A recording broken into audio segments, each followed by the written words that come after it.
Good morning guys, स्वागत है आपका हमारे यूट्यूब चैनल ग्लांस एकेडमी पर।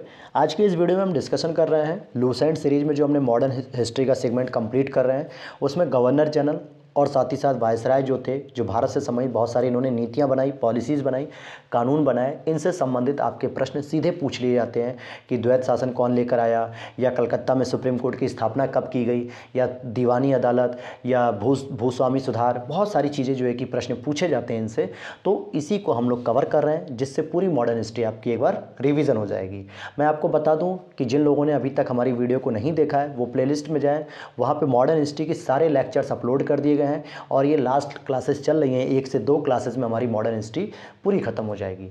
और आपको एक और जानकारी बताते हुए बड़ी खुशी होगी मुझे कि मैंने एक वीडियो अभी अपलोड की है रिसेंटली 1 से 2 दिन पहले, जिसमें बताया कि मैंने लूसेंट को कैसे 40 दिन में ख़त्म किया, बहुत ही स्मार्ट तरीके से, बहुत ही स्मार्ट स्ट्रेटजी पैटर्न फॉलो करके और कम समय में, डेली बस 3 से 3.5 घंटे का समय देकर मैंने लूसेंट को 40 दिन में कवर किया और जिससे मुझे एक यूपी में गवर्नमेंट सर्विस मिली। तो ये बहुत ही आपके लिए हेल्पफुल हो सकती है वीडियो दोस्तों। आप ज़रूर इस वीडियो को देखिएगा, चैनल पे अपलोड की गई है वो वीडियो ज़रूर आप देखिएगा। और अगर आपने अभी तक हमारे चैनल को सब्सक्राइब नहीं किया तो प्लीज़ चैनल को सब्सक्राइब करिएगा, बेल नोटिफिकेशन ऑन कीजिएगा।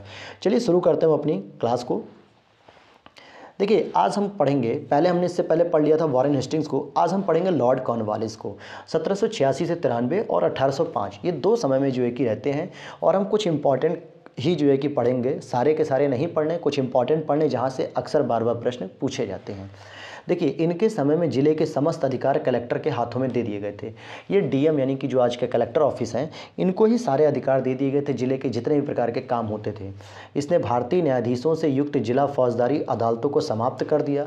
उनके स्थान पर 4 भ्रमण करने वाली अदालतें, जिसमें 3 बंगाल के लिए और 1 बिहार के लिए नियुक्त कर दी थी। कॉर्नवालिस ने 1793 में प्रसिद्ध कॉर्नवालिस कोड का निर्माण किया, जो शक्तियों का पृथक्करण सिद्धांत पर आधारित है। यह लाइन बहुत इंपॉर्टेंट है दोस्तों, इसको याद रखिएगा। ये प्रश्न पूछता है कि शक्तियों का पृथक्करण सिद्धांत किस गवर्नर जनरल के द्वारा दिया गया। 1793 में कॉर्नवालिस के द्वारा दिया गया। वहीं 1793 में एक विनियम द्वारा जो है कि जिला कलेक्टर को उसकी न्यायिक शक्तियों से वंचित कर दिया गया। केवल संग्राहक अभिकर्ता यानी कि राजस्व वसूल करने का अधिकार दिया गया। अर्थात जिस जिला कलेक्टर को फौजदारी, दीवानी और जिले को चलाने का सारे अधिकार प्राप्त थे वॉरेन हेस्टिंग्स के समय, अब गवर्नर जो है कि कॉर्नवालिस के समय इनके इन अधिकारों को छीन लिया जाता है। चलिए हम इसी में देखते हैं कि नेक्स्ट पॉइंट जो इसमें आता है आपका, देखिए, पुलिस कर्मचारियों के वेतन में वृद्धि के साथ ही ग्रामीण क्षेत्रों में पुलिस अधिकार प्राप्त जमींदारों को इस अधिकार से वंचित कर दिया।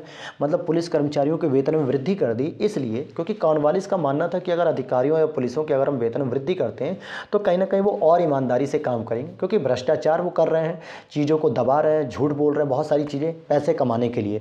तो क्यों ना हम सरकारी रूप से इनकी सैलरी बढ़ा देते हैं। और ग्रामीण क्षेत्रों में जो पुलिस अधिकार प्राप्त जमींदार लोग थे उनको वंचित कर दिया।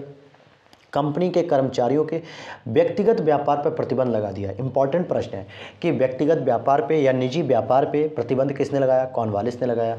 जिला में पुलिस थाना की स्थापना की और एक दरोगा के पद को सृजित किया। यह भी इंपॉर्टेंट प्रश्न है, पूछा जाता है आपसे। भारतीयों के लिए सेना में सूबेदार, जमादार, प्रशासनिक सेवा में मुंसिफ, सदर, अमीन या डिप्टी कलेक्टर से ऊंचा पद नहीं दिया जा सकता। यानी सेना में तो सूबेदार से ऊंचा कोई पद दिया ही नहीं जाता था। ये सारी व्यवस्था भी कौन कर रहा था?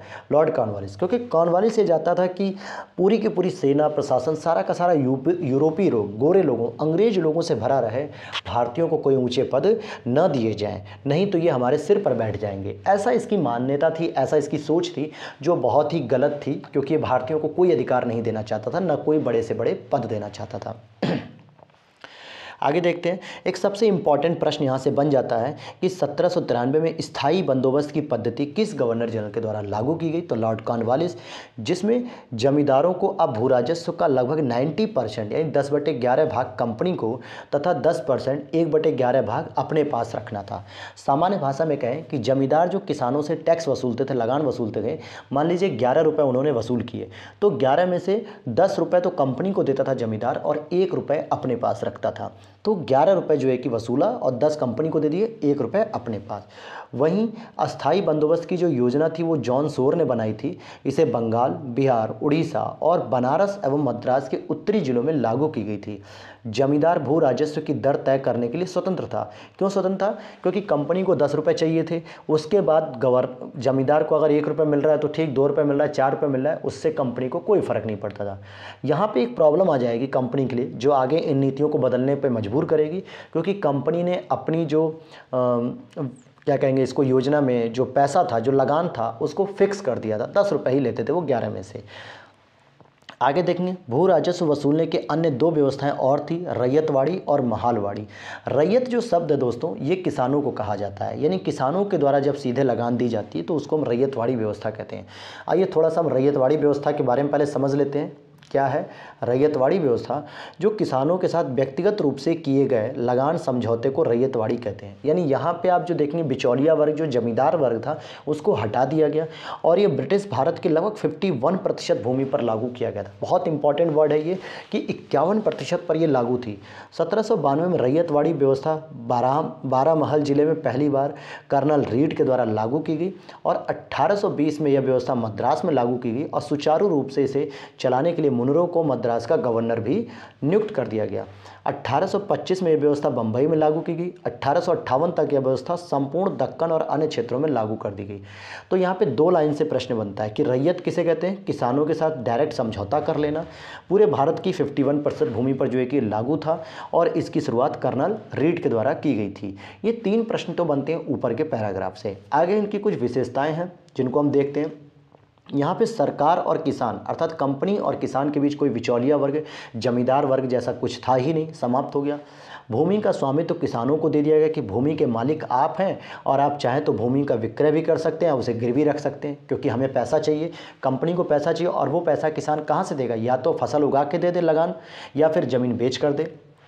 लगान की अदायगी न होने पर भूमि जब्त कर ली जाती थी और लगान अदायगी की प्रत्येक 30 वर्ष बाद पुनर्समीक्षा करने की एक व्यवस्था की गई थी कि 30 वर्ष बाद हो सकता है हम लगान को बढ़ा दें।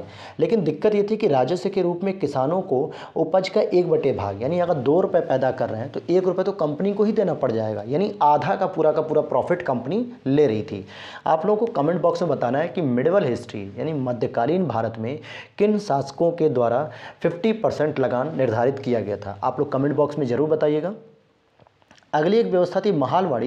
ये जो महाल शब्द होता है ये गांव को कहा जाता था एक तरीके से, तो जागीर अथवा गांव इसको कहा जाता था।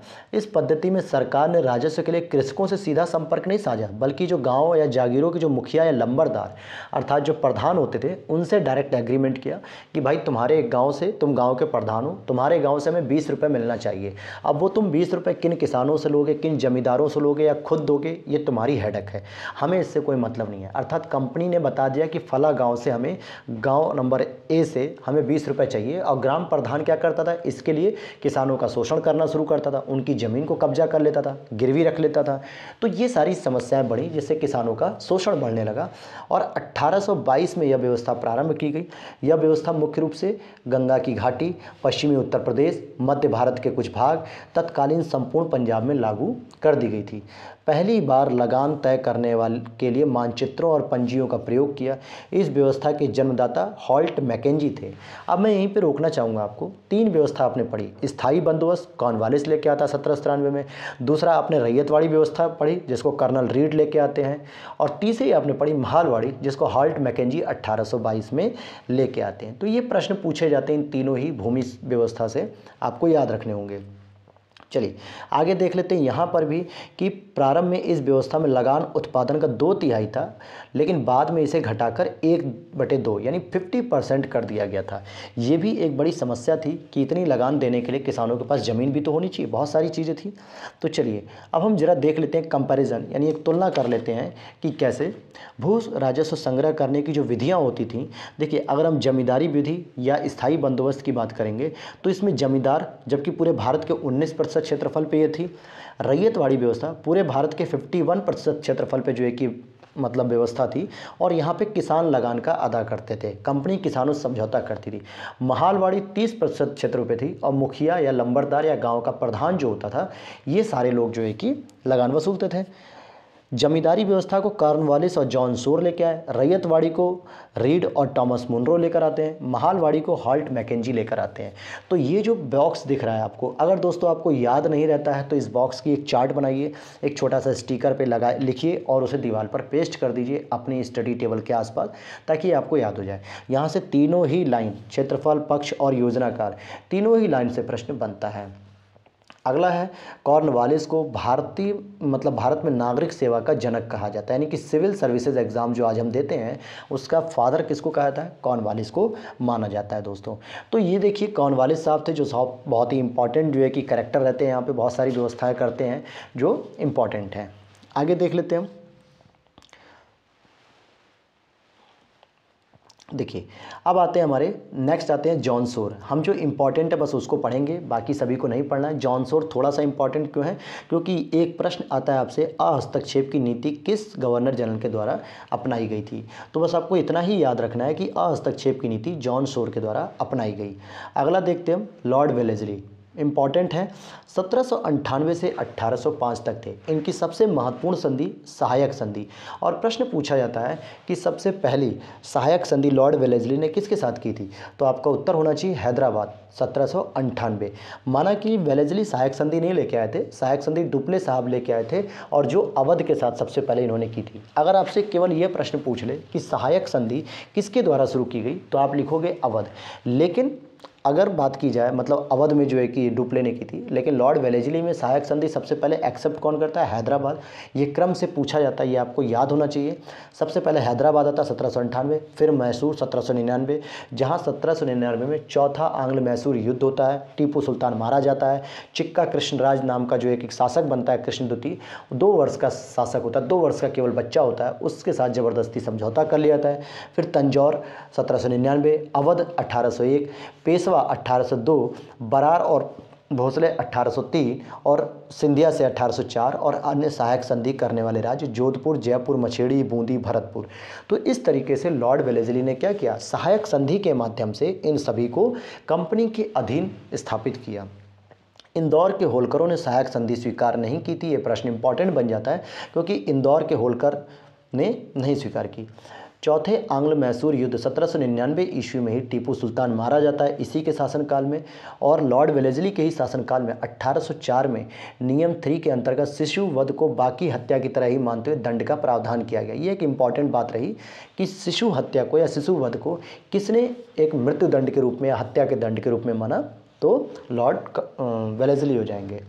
अगला है, सन 1800 में कलकत्ता में नागरिक सेवा में भर्ती किए जाने के युवकों को प्रशिक्षित यानी ट्रेनिंग करने के लिए इसने कलकत्ता में एक फोर्ट विलियम कॉलेज की स्थापना की थी, जो 1854 तक अंग्रेज़ों को भारतीय भाषाओं की शिक्षा देने के लिए चलता रहा। क्योंकि अंग्रेज़ों को अगर भारतीय भाषाओं की जानकारी नहीं रहेगी तो भारत पर उन्हें शासन करने में काफ़ी समस्या होती। आगे देख लेते हैं हम।